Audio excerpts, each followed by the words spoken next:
Deesa railway station પર platform પર ખાતરનો જથ્થો ઉતારેલો હોવાથી એફસીઆઈના ઘઉં ઉતારવામાં મુશ્કેલી, 8 થી 10 ટન માલ ઢળી જવાનો ભય।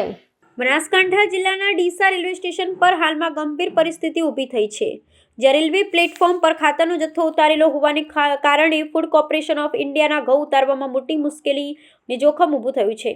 આ પરિસ્થિતિને કારણે ઘઉંના જથ્થાની ગુણવત્તા અને કામદારોની સુરક્ષા જોખમાઈ છે। એફસીઆઈના કોન્ટ્રાક્ટર અને અધિકારીના જણાવ્યા મુજબ પ્લેટફોર્મ પર ખાતર હાજર હોવાને કારણે જો ઘઉં ઉતારવામાં આવે તો 8 થી 10 ટન જેટલો માલ ઢળી જવાની ભીતિ છે।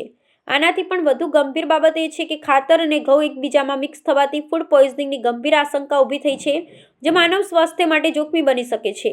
આ સમગ્ર પરિસ્થિતિને ધ્યાનમાં લઈ એફસીઆઈના કોન્ટ્રાક્ટર અને અધિકારીએ રેલવે તંત્ર સમક્ષ સ્પષ્ટ માંગ કરી છે કે પહેલા ખાતરનો જથ્થો હટાવવામાં આવે, ત્યારબાદ જ ઘઉં ઉતારવાની કામગીરી શરૂ કરવામાં આવે। જ્યાં સુધી પ્લેટફોર્મ ખાલી ન થાય ત્યાં સુધી ઘઉં ઉતારવાનું કામ જોખમી અને અયોગ્ય હોવાનું તેમનું કહેવું છે।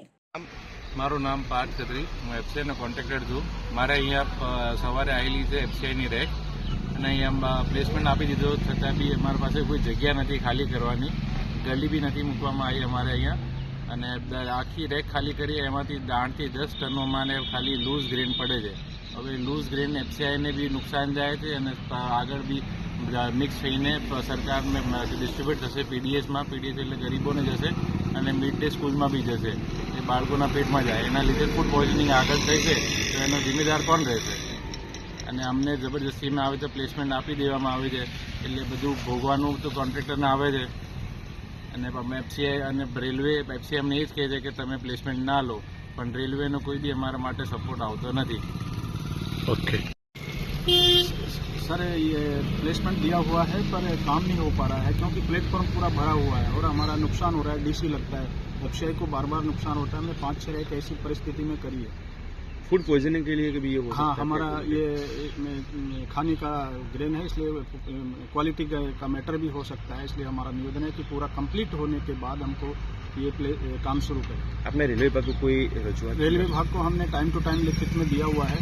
रेलवे डिपार्टमेंट हमको प्लेसमेंट देता है और ये खाद फर्टिलाइजर ऐसे ही पड़ा रहता है।